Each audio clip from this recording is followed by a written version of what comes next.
Donc ce qui fait que l'offre de santé, quand même, elle est un peu restreinte.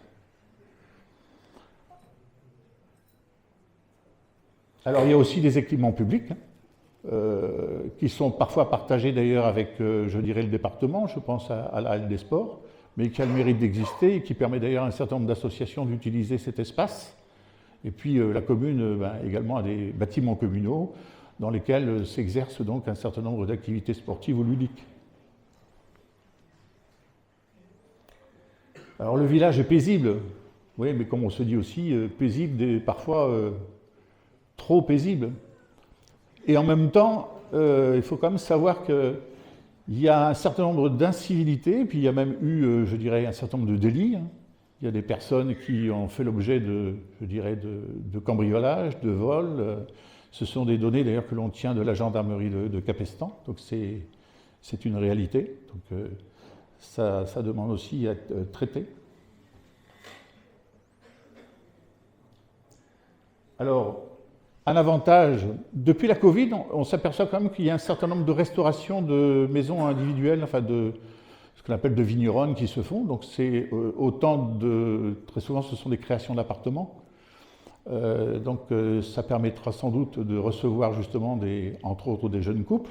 Donc ça c'est de nature, je dirais, à renforcer aussi l'attractivité du village. Et puis ça a des répercussions très importantes parce qu'un village qui perd de la population, tout de suite ça a des répercussions par exemple au niveau scolaire. C'est-à-dire qu'on pourrait très bien avoir demain une classe de maternelle ou une classe d'école primaire élémentaire qui ferme. Donc il est important je dirais, de redynamiser le côté immobilier. En même temps, bon, l'immobilier reste abordable, c'est-à-dire que bon, les loyers qui sont proposés, bon, ce ne sont pas des loyers, je dirais, urbains, donc ça reste accessible.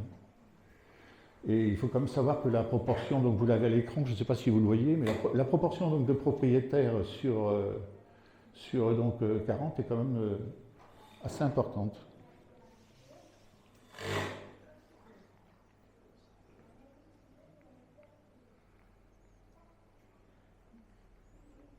Ah.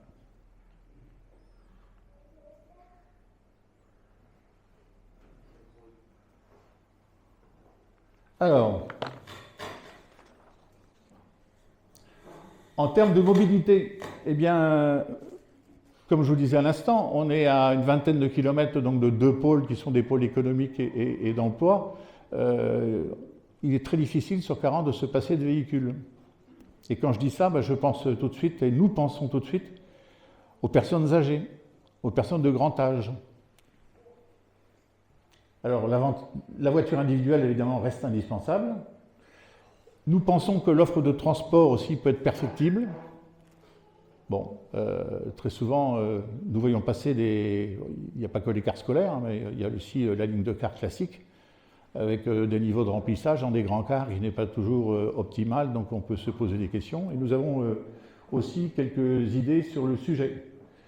Quand on met que l'offre de transport est perfectible, et je parlais à l'instant des personnes âgées et le grand âge, ce serait peut-être d'imaginer un peu un service à la demande au niveau de la commune, c'est-à-dire qu'il y a des personnes qui se trouvent dans des problèmes de mobilité. On peut imaginer une personne de 80 ans qui est en haut du village et qui veut tout d'un coup se rendre dans son salon de coiffure préféré. Peut-être que l'on pourrait envisager qu'un véhicule de la mairie puisse la prendre en charge, la déposer là où elle doit être déposée et ensuite venir la reprendre. Donc bon, tout ça, ça demande évidemment à être réfléchi, étudié, mais ça fait partie des choses qui sont réalisables et ça existe d'ailleurs dans des communes. Alors, autre question, vous savez que la transition écologique est en marche, la transition énergétique est en marche. Et en même temps, si on veut susciter, je dirais, l'abandon du thermique pour aller vers l'électrique, il y a deux choses. Alors, il y a une chose qu'on ne maîtrise pas, c'est le prix des voitures. Aujourd'hui, elles sont, pour beaucoup d'entre elles, beaucoup trop chères. Par contre, ce qu'on peut faire, c'est d'installer des bornes de recharge électrique dans le village. Faire en sorte que, justement, je crois savoir qu'il y en a une d'ailleurs qui existe à Sébasan. C'est plutôt une bonne chose. Alors nous, on en a à 40, mais elles sont sur un domaine privé, elles sont au domaine des Caras. Hein, donc, c'est pas public. Mais on pourrait imaginer aussi d'avoir 2 ou 3 bornes de recharge, je dirais, dans des points tout à fait judicieux du village. Et en plus, il y a une filiale du conseil départemental qui pourrait nous y aider, c'est Héro Énergie. Voilà, donc les choses sont possibles.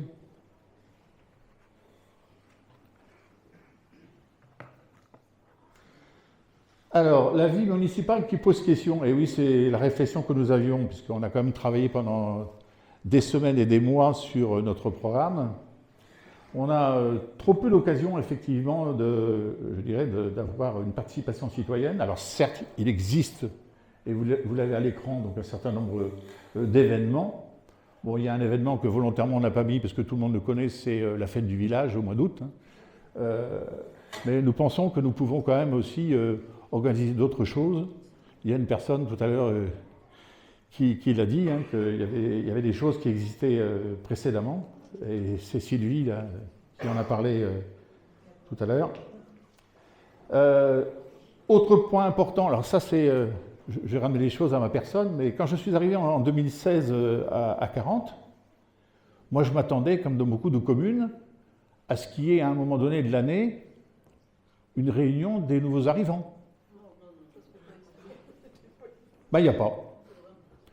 Alors, moi, j'ai inversé la chose. Qu'est-ce que j'ai fait? D'abord, je suis allé à la mairie pour me présenter, pour m'inscrire sur les listes électorales. Et puis, j'ai invité monsieur le maire, monsieur Rivéran, et monsieur Tortosa à l'époque, à venir à la maison pour faire connaissance, prendre l'apéro, etc. Mais en mon fort intérieur, je me suis dit quand même, c'est un peu dommage, quoi. Donc, il est clair que si nous arrivons aux affaires, c'est quelque chose que nous mettrons en place. Autre point aussi, c'est le dialogue avec les acteurs économiques. Parce que vous savez, l'activité économique, c'est fragile. Hein. C'est-à-dire qu'aujourd'hui, elle existe, demain, elle peut ne plus être là. Donc, il est important aussi, et c'est notre objectif, c'est de réunir l'ensemble donc, des acteurs.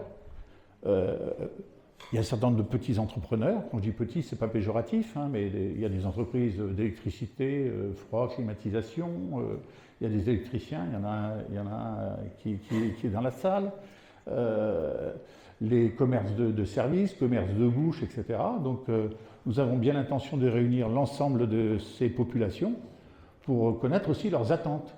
Qu'est-ce que l'on peut faire pour, je dirais, donner un nouvel élan, en fait, à l'activité commerciale du village, de faire en sorte que on n'assiste pas au fil des ans à des fermetures. Vous savez, les reprises, c'est toujours compliqué. Moi, je pense par exemple à la boucherie charcuterie Miquel. Hein, c'est pas évident d'abord de devoir quitter son commerce et de trouver, comme on dit, un repreneur, parce que c'est des mises de fonds qui sont assez importantes. Donc, il faut penser, je dirais, à toute possibilité d'accompagnement.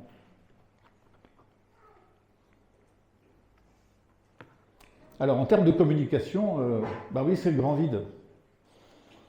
Toujours, quand je me suis arrivé donc, il y a 10 ans à 40, j'ai découvert qu'il y avait un site internet. Je m'y suis rendu. Je n'ai pas été déçu.